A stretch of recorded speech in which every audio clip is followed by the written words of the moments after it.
memories live on. Barstools and Bandtalk with Dave and Sean.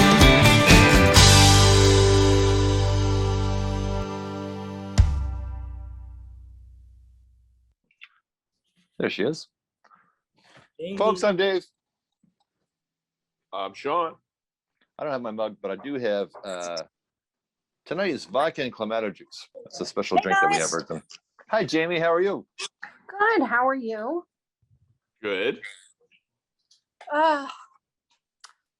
It has been a long week. Well, we have the lovely Jamie Roberts on here with Harrison. Hello. Oh, is Harrison on? Awesome. I'm going to mute myself then. I just wanted to say hi. Hi, Harrison. Hello. So that was great. Live TV, I guess, if you will. And you know what? You're lucky to have Jamie because I think are the third or fourth for artists that we've talked to, and she's great to deal with. She's super organized. She's on the ball. But Harrison, welcome. We want to jump right into this. Awesome. Good to be here. Live from NYC. Yeah. Sure. Yeah, we talked about that a little bit before we get started. So the Harrison's over there in New York City, Manhattan, lovely downtown Manhattan. Down Manhattan. Let's talk about the band. Yeah. Awesome. So give us some. We got some great promo, and a lot of the, I guess, a lot of the feedback that I saw in there. Everybody's just raving about you guys. Give us a little, I guess, 30-second tour of exactly what Tempt is and who you guys are and what's been going on. So we're a band based out of New York City. We've been a serious band, like as our unit as it is today, for about 3 years now. We just released a single called Living Dangerous. It's going to be coming out on our debut record, really, which should be out in a few months, probably the beginning of this coming year. And we're just a rock band from New York. We love, fun rock music. I'll put it that way. We miss fun rock music.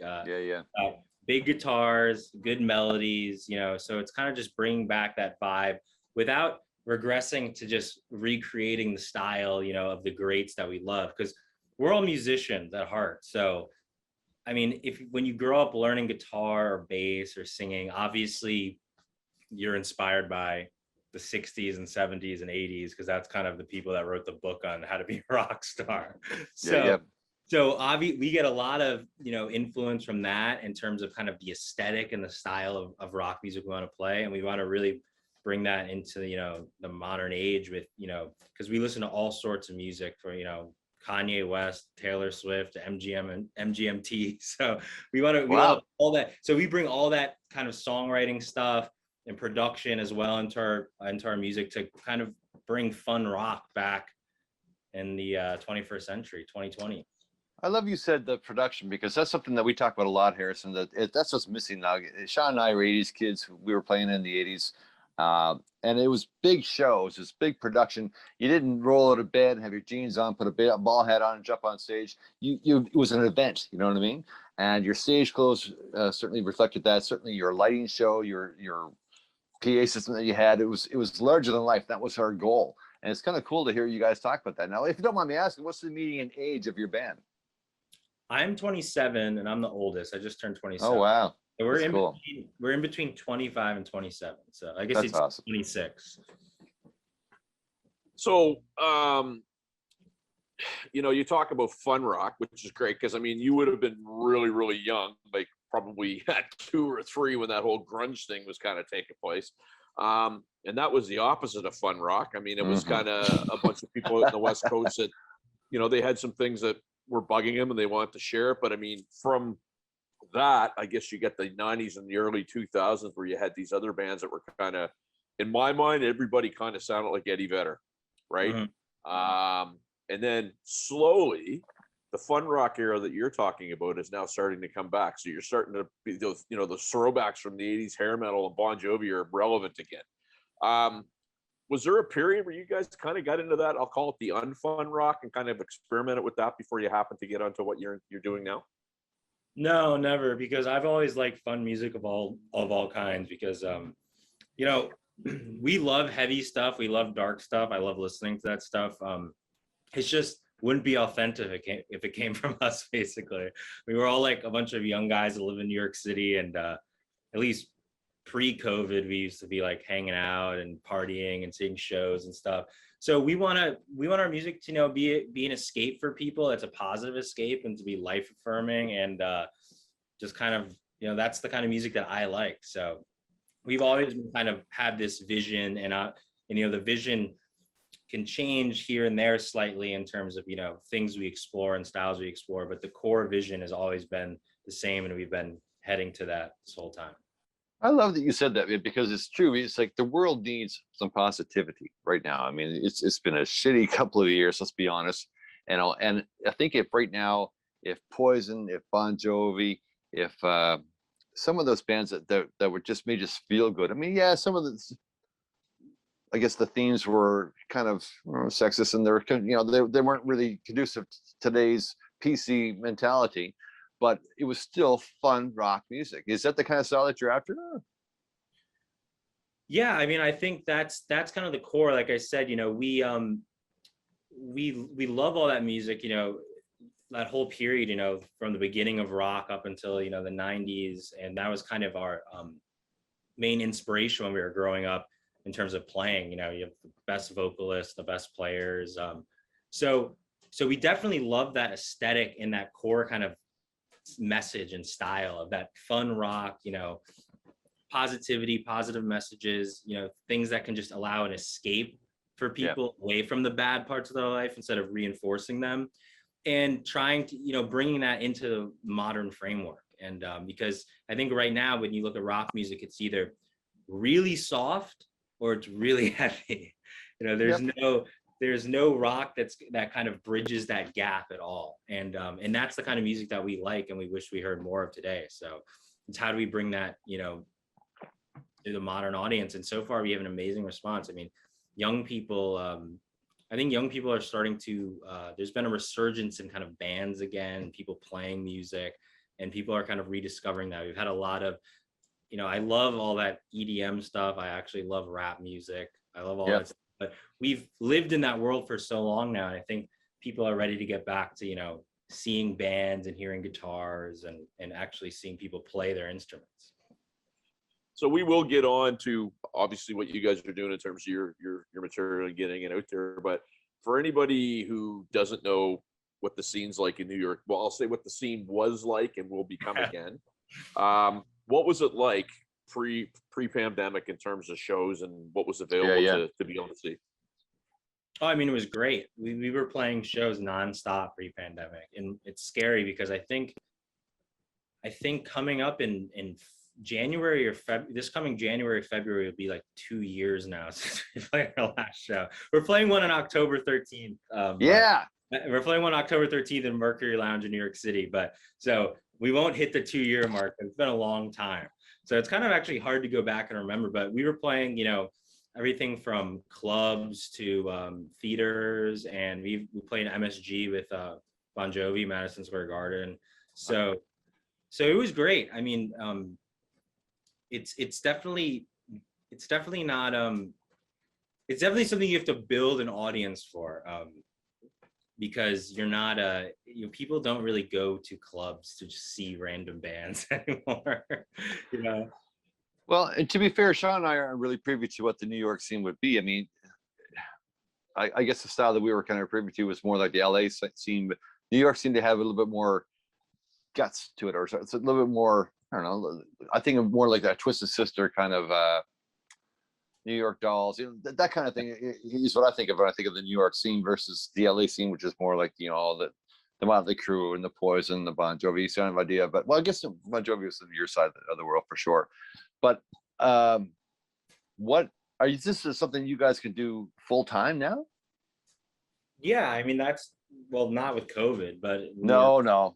We're not gonna forget about COVID. COVID doesn't exist in this. Yeah, exactly. But yeah, it's, I mean, you know, we all do side work on stuff. Like I do music production and advertisement work. Zach works at office.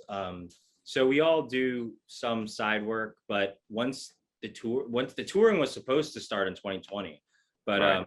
Once the touring starts again, this is going to be back to our full-time thing. That's awesome. Well, it's still been the Uh, full thing this whole time, but you know what I mean.